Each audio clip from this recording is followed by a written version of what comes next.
नमस्कार। आज कांग्रेस पार्टी उत्तर प्रदेश के विधानसभा चुनाव के लिए अपनी पहली सूची जारी करने जा रही है। 125 प्रत्याशियों की सूची है, जिसमें से 50 महिलाएं हैं। क्योंकि ये एक ऐतिहासिक पहल है, तो हमने सोचा इस प्रेस कॉन्फ्रेंस के जरिए आप सबको थोड़ा बहुत इन प्रत्याशियों के साथ अवगत भी कर लें कि कौन है ये लोग, किस तरह की सूची है। हमने प्रयास किया है कि संघर्षशील और ऐसे प्रत्याशी हों जो एक नई राजनीति का पहल करें पूरे प्रदेश में। इसमें इस सूची में 40% महिलाएं हैं और 40% युवा भी हैं। हमें आशा है कि इनके जरिए हम एक नई उम्मीद और एक नई तरह की राजनीति प्रदेश में उभार पाएंगे।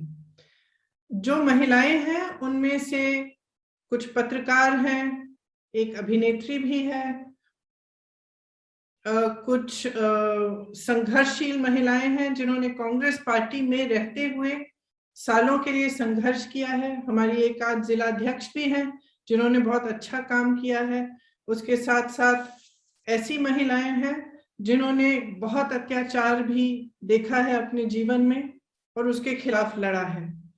कुछ समाज सेविकाएं भी हैं जो अपने विधानसभा से लड़ना चाह रही थी, तो उनको भी हमने समर्थन दिया है और आगे बढ़ा है।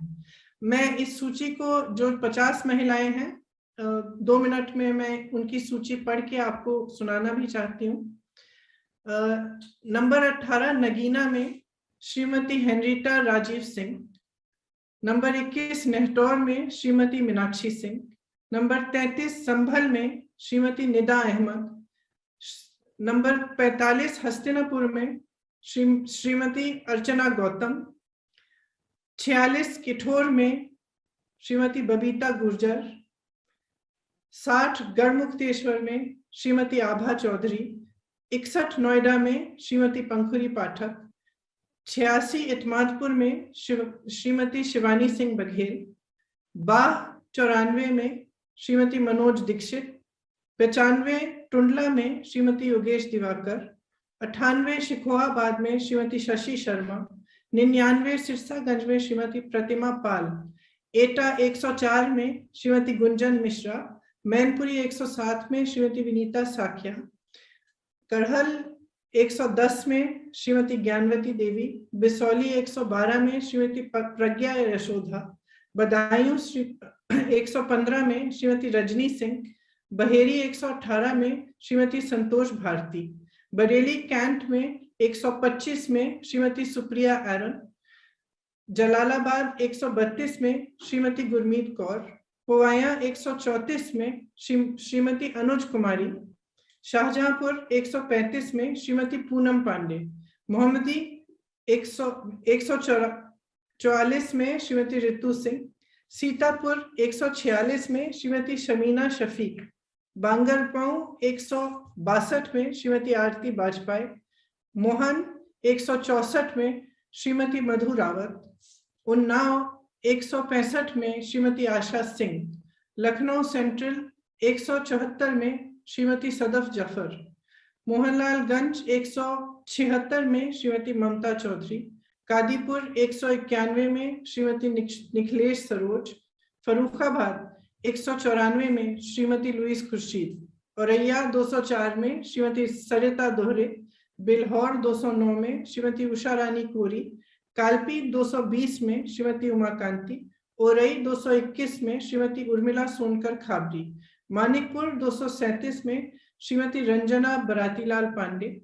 रामपुर खास 244 में श्रीमती आराधना मिश्रा मोना जी। बाबागंज 245 में श्रीमती बीना रानी। फाफामऊ 254 में श्रीमती दुर्गेश पांडे। इलाहाबाद साउथ 263 में श्रीमती अल्पना निषाद। 264 में श्रीमती मंजू संत। दरियाबाद 270 में श्रीमती चित्रा वर्मा। हैदरगढ़ 272 में श्रीमती निर्मला चौधरी। गोंडा 296 में श्रीमती रमा कश्यप।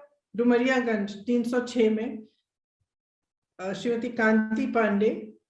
हरैया 307 में श्रीमती लबोनी सिंह, खजनी 325 में श्रीमती रजनी देवी, रामपुर खरकना में श्रीमती शहला अरहारी 339, सागरी 345 में श्रीमती राणा खातून और मेहनगर 352 में श्रीमती निर्मला भारती। ये हमारी 50 महिलाएं हैं और मुझे बहुत खुशी और बहुत गर्व है कि ये सारी महिलाएं संघर्षशील हैं। कुछ आपने आप तो पहचानते भी होंगे, जैसे आराधना जी जो हमारी CLP लीडर हैं, लुइस खुर्शीद जी जो कई बार चुनाव लड़ चुकी हैं। ऐसी महिलाएं हैं जो काफी बार चुनाव भी लड़ चुकी हैं और ऐसी भी हैं जो पहली बार अपने संघर्ष के लिए, अपनी विचारधारा के लिए चुनाव लड़ रही हैं। इसमें खास तौर से मैं आपको बताना चाहती हूँ कि हमारी उन्नाव की जो प्रत्याशी हैं, जो उन्नाव का बहुत बड़ा रेप का केस हुआ था,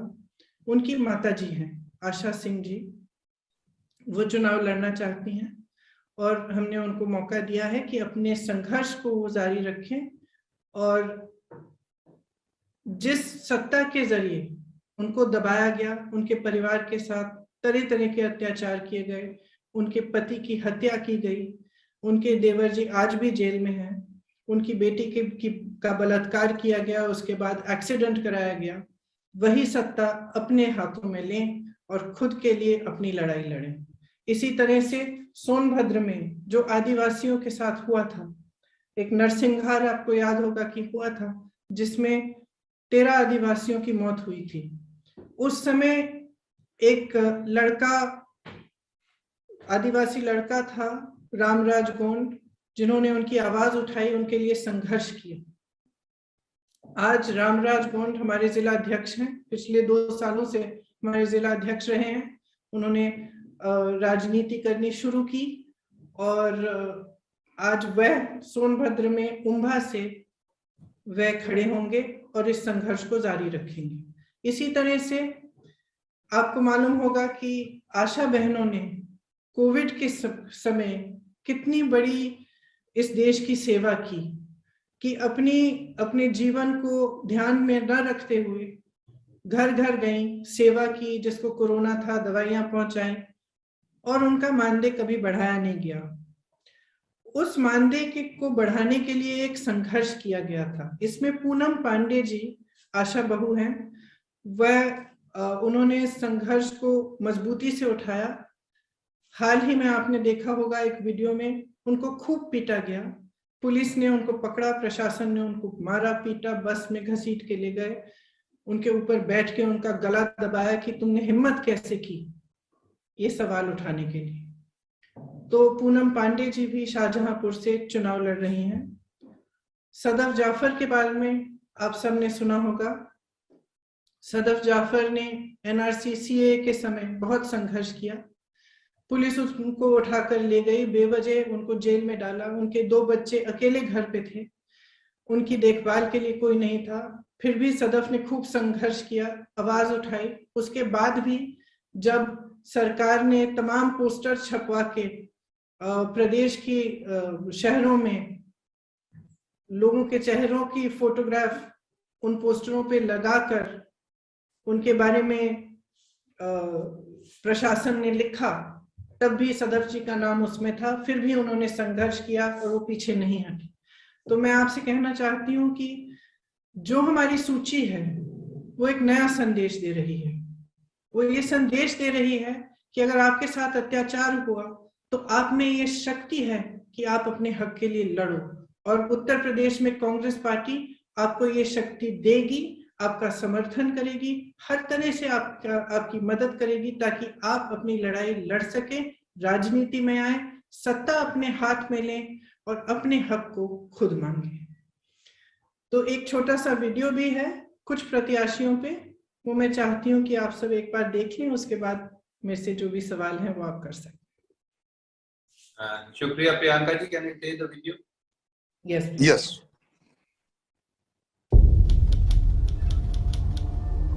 हम माखी के रहने वाले हैं, उन्नाव जिला के। हम रेप पीड़िता की मां हूँ। मेरे पति के साथ मारकूट किया था सर, हम घर से खींचते हुए मारते हुए ले गए सर।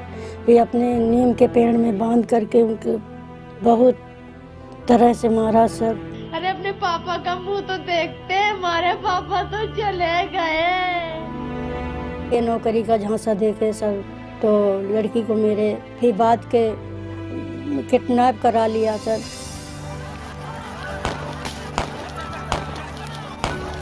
इस सरकार में हम लोगों को कहीं सुना नहीं गया। 17 जुलाई 2019 को वहाँ पे दिन में एक जगह जुटते हैं और जुटते ही कोई बात विचार नहीं हो पाता, इसके बावजूद तुरंत गोली मारना शुरू करते हैं।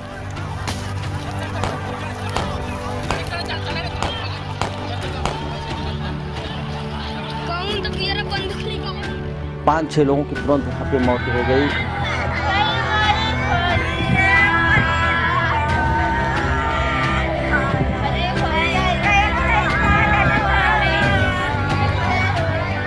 उस पे हमको भी लगा था यहाँ पर, तो हम तो बच गए। जैसे ही मैंने ये चीज़ कही है कि लिखित में मुझे ऑर्डर दिया जाए, तो वो तुरंत ही मेरे ऊपर से मारपीट होने, लात जूते घूंसे इतनी बर्बरता हुई है। उसके बाद बस में ले जा कर के मुझे इस तरीके से पीटा है जैसे जानवरों के साथ भी कोई सलूक नहीं करता है।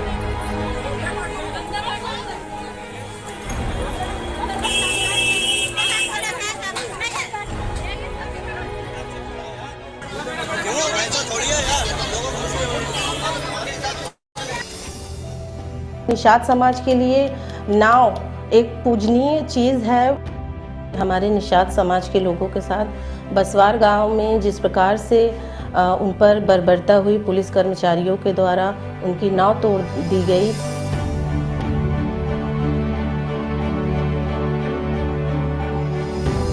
महिलाओं ने बताया कि जिस प्रकार से पुलिस ने उनको बर्बरता से मारा है, उनको पीटा, उनकी नावें तोड़ दी, जला दी। योगी आदित्यनाथ जी को लगता क्या है कि वो हम पे मुकदमे लगाएंगे, हमें जेल भेजेंगे, सरेआम चौराहों पे हमारी होर्डिंगें लटकाएंगे और हम डर जाएंगे? मुझे आशंका थी कि मैं नामांकन भरने जाऊंगी तो भाजपा के गुंडे मुझसे बदतमीजी करेंगे और मुझे मार भी सकते हैं।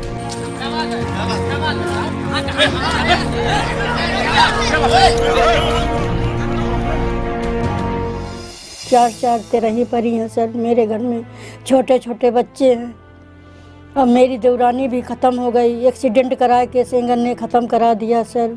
हम बहुत सर मुसीबत झेल रहे हैं। इतनी मुसीबत सर कोई नहीं झेलेगा जितनी मुसीबत झेल रहे हैं सर। समझ में नहीं आता मैं क्या करूं। मैं नहीं लड़ूंगी तो और कौन लड़ेगा? हम आप चुनाव लड़ेंगे। मैं तुम्हारे साथ कांधे से कांधा मिला के चलूंगी। मैंने उनके लिए संघर्ष किया है और करती रहूंगी। आज सत्ता केवल डरता है कांग्रेस पार्टी। न्याय मिलना चाहिए, हम लड़ेंगे। उनका हाथ रहेगा, मेरा जीत रहेगा।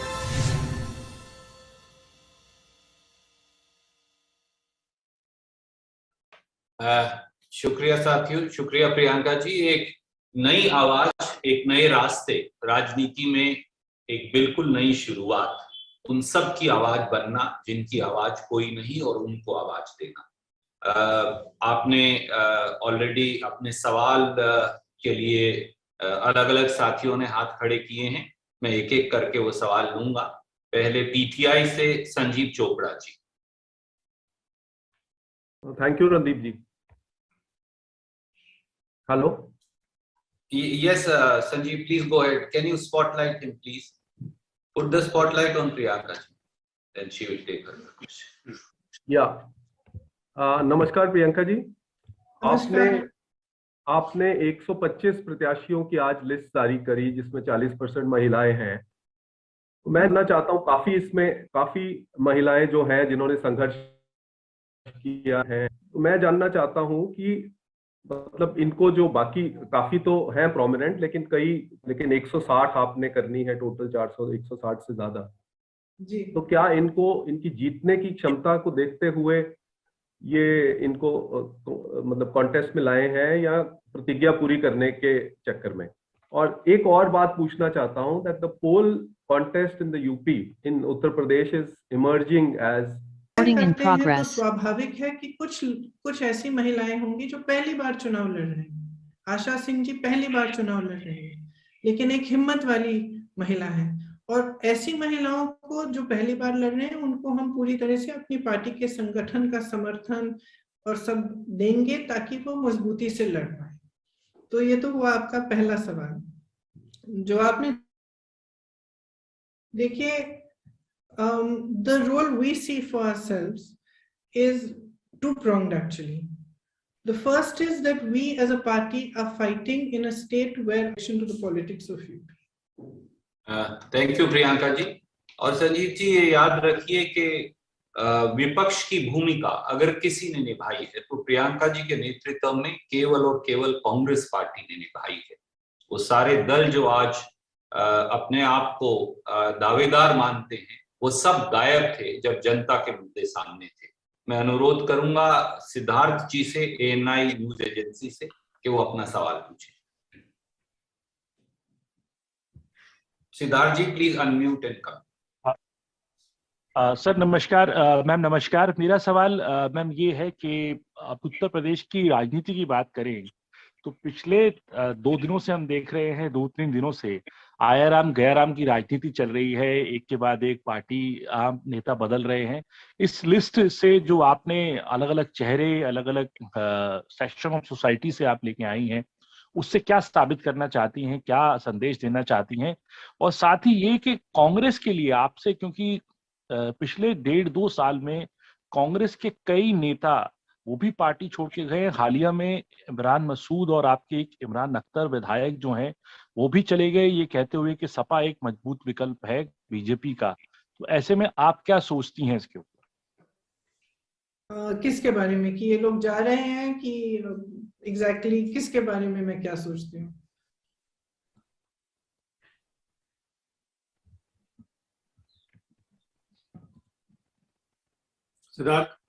Siddharth, can you hear the question? I think.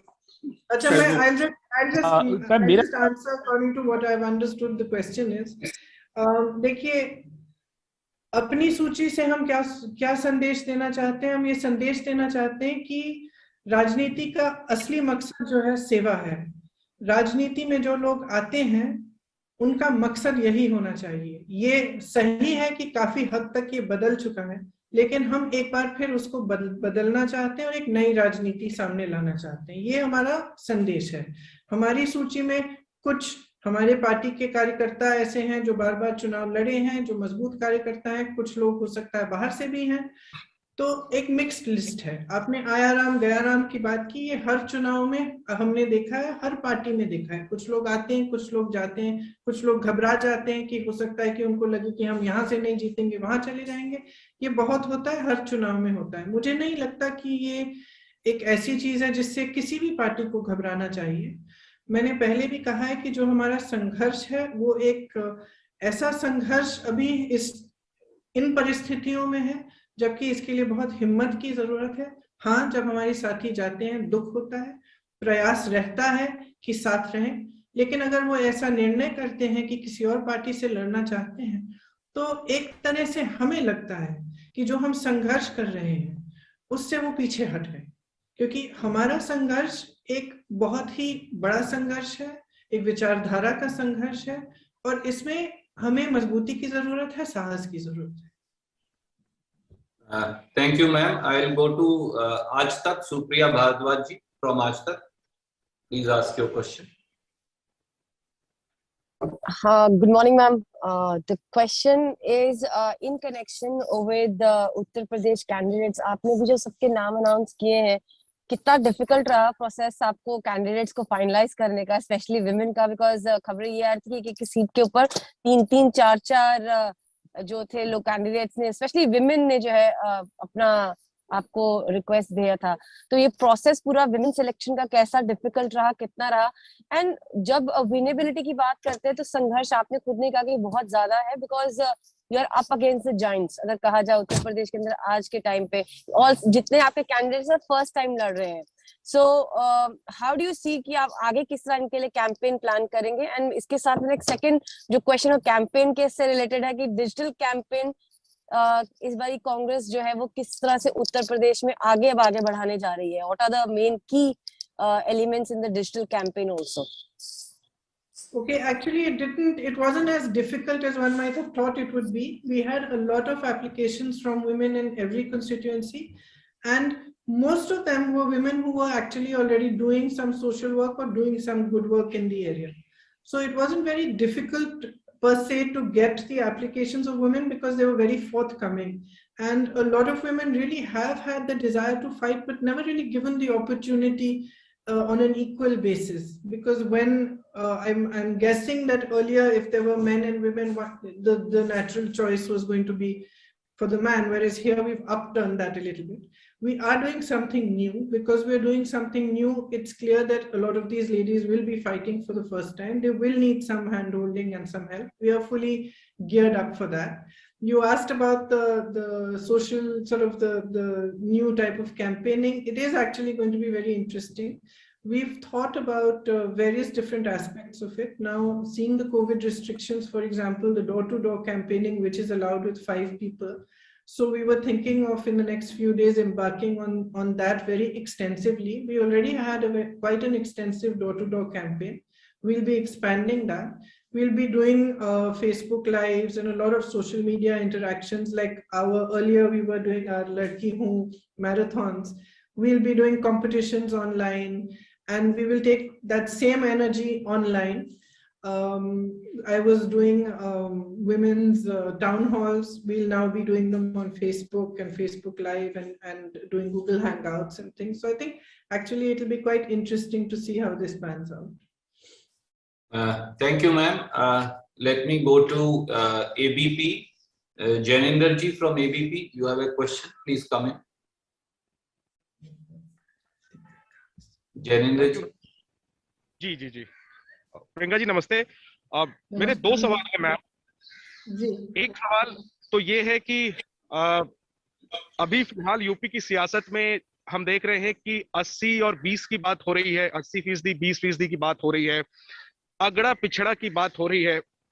और ऐसे में अगर हम आपका कैंपेन देखते हैं तो आप महिलाओं के सशक्तिकरण और बेरोजगारी और किसानों की स्थिति को सेंटर में लाने की कोशिश कर रही हैं। तो एक तो ये सवाल है कि आप इसको कैसे मुख्य एजेंडा बनाएंगी चुनाव का। और दूसरा सवाल मैम ये है कि अगर हम चुनावी वास्तविकता को देखें, तमाम सर्वे को देखें, तो सीधी लड़ाई जो है वो बीजेपी और सपा के बीच दिख रही है। जिस दिन चुनाव अनाउंस हुआ उस दिन रणदीप जी ने कहा कि यूपी में कांग्रेस के बिना सरकार नहीं बनेगी। कांग्रेस प्रभारी के तौर पर मैं आपसे पूछ रहा हूं कि क्या आपका लक्ष्य है यूपी चुनाव को लेकर के, क्या आप भी इसी लक्ष्य के साथ चुनाव में उतर रही हैं कि यूपी में अगली सरकार जो बने उसमें कांग्रेस की भूमिका हो, कांग्रेस के बिना कोई सरकार ना बने? Thank you. हमारा जरूर ये एक लक्ष्य है। हमारा लक्ष्य ये भी है कि हमारी पार्टी मजबूत बने। हमारा लक्ष्य ये भी है कि जो प्रत्याशी लड़े वो ज्यादातर जनता के मुद्दों पर लड़े। आपने कहा कि हम विकास की बात कर रहे हैं, महिलाओं की बात कर रहे हैं। हमारा प्रयास, और हमने अपने सभी नेताओं कार्यकर्ताओं से कहा है, हम एक नकारात्मक कैंपेन नहीं करेंगे, हम एक सकारात्मक प्रचार का पूरा कैंपेन करेंगे। हम चाहते हैं कि सकारात्मक बातें हों, भविष्य की बातें हों, विकास की बातें हों, महिला सशक्तिकरण की बात हो, जो अत्याचार हैं उनको रोकने की बात हो, दलितों को आगे बढ़ाने की बात हो।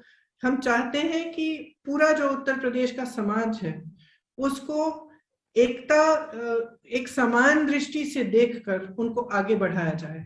जो प्रदेश की समस्याएं हैं उनको हल किया जाए ताकि प्रदेश आगे बढ़े। देखिए, आप 80 और 20% की बात करते हैं। रोजगार, जितने नौजवान यूपी में आज बेरोजगार हैं उनका प्रतिशत क्यों नहीं गिना जा रहा है? क्या वो जरूरी नहीं है? क्या वो महत्वपूर्ण नहीं है? क्या चुनाव में उनके रोजगार की बात नहीं होनी चाहिए?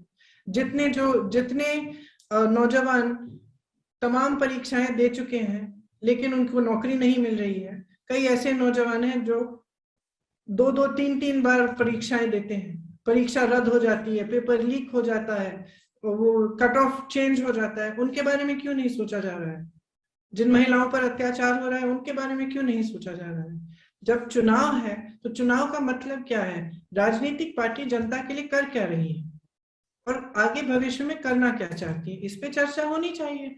तो हमारा ठोस विचार है कि इन्हीं मुद्दों पे चर्चा होनी चाहिए, इन्हीं मुद्दों को आगे लाना चाहिए। आपने कहा कि हम महिलाओं को आगे लाने की कोशिश कर रहे हैं। देखिए, हमारी कोशिश है, ठीक है, लेकिन अगर आप हमारी कोशिश की सफलता आप देखें पिछले 2-3 हफ्तों में, तो मोदी जी ने अपनी पहली पूरी महिलाओं की रैली करनी पड़ी उन्हें। योगी जी को महिलाओं के लिए घोषणा देनी पड़ी। अखिलेश जी अपनी घोषणाएं दे रहे हैं महिलाओं के लिए, यहाँ तक कि आरएलडी ने भी घोषणा की है महिलाओं के लिए अलग। और मायावती जी भी हाल में ही एक बड़ी महिलाओं की रैली करने जा रही थी जब कोरोना की ये लहर आई। तो हम कोशिश नहीं कर रहे हैं, हम ला चुके हैं महिलाओं को सामने, डिस्कशन में ला चुके हैं। आज उत्तर प्रदेश के चुनाव में महिलाओं को कोई भी पार्टी नकार नहीं सकता। मैं समझती हूँ कि एक सफलता है और इसी तरह से हम ऐसे मुद्दे उठाते रहेंगे जिनको हम सेंटर स्टेज पे लाएं ताकि कोई भी राजनीतिक दल हो उनको नकार नहीं पाएगा। कौन से मुद्दे हैं ये? जैसे मैंने कहा, मुख्य रूप से विकास के मुद्दे हैं। सेहत के लिए क्या किया जाएगा, शिक्षा के लिए क्या किया जाएगा, रोजगार के लिए क्या किया जाएगा, सामाजिक सशक्तिकरण के लिए क्या किया जाएगा, ये मुद्दे हैं और हम एकमात्र फोकस हमारा इन मुद्दों पर रहेगा। Thank you, ma'am. I'm going to go to Vikrant now. Vikrant from TV9, please come in. जी प्रियंका जी नमस्कार। मेरा सवाल ये है कि आप राजनीति में आ गई, आपने कहा कि तमाम संघर्ष करने वाली महिलाओं को आपने टिकट दे दिया है, तो क्या आप भी यूपी का विधानसभा चुनाव लड़ेंगी? और अगर नहीं लड़ेंगी तो अगले 5 साल के लिए उत्तर प्रदेश के लिए आपने अपने लिए क्या लक्ष्य तय कर रखे हैं? आपकी अपनी राजनीति किधर जाएगी आगे? देखिए, जो मैंने यूपी में शुरू किया है,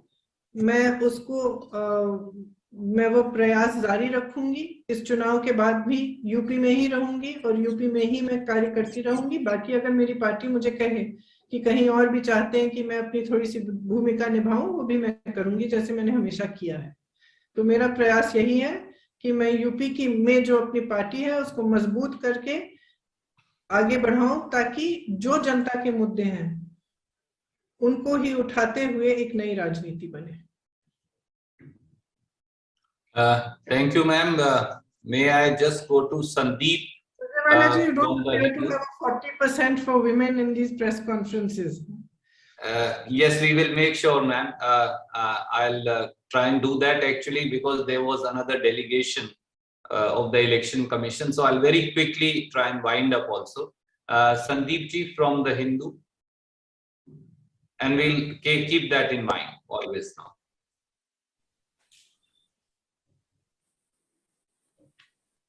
Sandeep, can you hear us?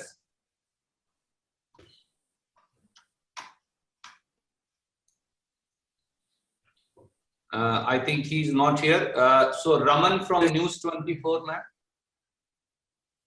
Ramanji, News 24 say he's been raising his hand for, he was the first one to raise his hand.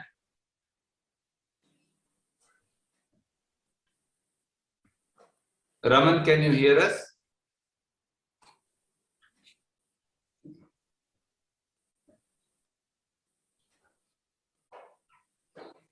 Sandeep is here. He's raising his hand. Can you please unmute Sandeep? He's here. Sandeep Fukan from The Hindu. Unmuted, but he's not speaking. No, he's not unmuted. Please unmute him. He's waiting to ask the question. Yes, Sandeep, you are unmuted now. Go ahead. Sandeep Fukan from The Hindu, go ahead, please. No, we cannot hear you. Connection issue. Okay. Do we have? You can just write his message and his question in the chat. Yes, we'll do that. Can we have Anjali Ojha from UNI? She has been waiting. Anjali, please go in. Please unmute Anjali. Hi, ma'am. Ma'am, you just talked about the issues that are being raised in UP politics and how Congress is trying to bring it back to issues that matter. We've seen a lot happening in the elections. Election Commission has also expressed concerns about free speech. And of course, the 80-20 comment that has come from the Uttar Pradesh Chief Minister. In the light of all this, ma'am, how do you think that there will be a positive impact of the campaign that Congress is running or the issues that are being raised in the elections? And in case in a post-election scenario, there's a requirement to extend support to other political opposition parties to throw the BJP government out, would the Congress be considering that as well? Are you saying after the elections are over? After the result? Yes, of course. Why not? Why not? There's absolutely no question. Why should we not? And your other question about a positive sort of campaign, look, somebody has to start talking about the right things. And I feel very strongly that we have to steer the politics, not just of Uttar Pradesh, but of the country in a more positive and constructive direction. We have to be talking about issues of development, education, health. Look at our health expenditure. In the times of Corona, look at the amount we are spending on education. What are we doing to provide a stronger foundation of education at the primary level, secondary level, at the university level for students? What have we done for employment? Why is our unemployment rate so high? So these are questions, I think, which we have to start bringing center stage. And it is not an easy task. Because it's much easier to mobilize people on hate and negativity. It is much, much tougher to mobilize people on a positive agenda. But I think if we don't start, it's never going to happen. So if we take a beating for starting in the beginning, but we keep carrying on and we continue to work hard on it, I'm sure it will have an effect. And I know that there are so many young people I meet. In my work in UP, I meet university students all the time, students who are trying to get jobs also, young people who are trying to start their own businesses. And they're really looking for a politics that is answering their questions and that is showing them a way forward for a strong future. So I think there is definitely an energy there. And I think that there is definitely a need, both in the state and in our country, to have a more positive and constructive dialogue and discussion in politics. And I'm happy to be part of it. Thank you, ma'am. Sandeep has sent his question. If you permit me, I'll read it because he has some connection issue. His question is the Congress trying to build an entirely new constituency of women voters like Nitish Kumar did in Bihar? That's from the Hindu. The way I see it, we are just mobilizing women to stand up for themselves and ask for what is rightfully theirs and to participate in the political process with the energy and the strength and the capacity that they actually have. So I don't see this as creating a new vote bank of young women. I see it as empowering women to ask for their right and to stand up for themselves. And I see it, frankly, as their right. They are 50% of the population. It is absolutely their right to participate fully in politics.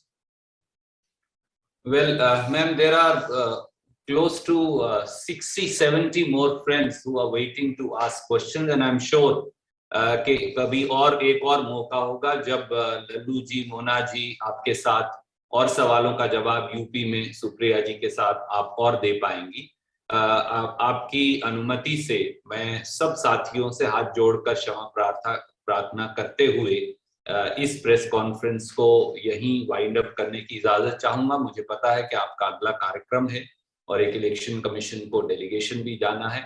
बहुत बहुत आपका प्रियंका जी शुक्रिया, लल्लू जी का, मोना जी का और सब साथियों का और सब पत्रकार साथियों का बहुत बहुत शुक्रिया। नमस्कार। Thank you very much. Thank you.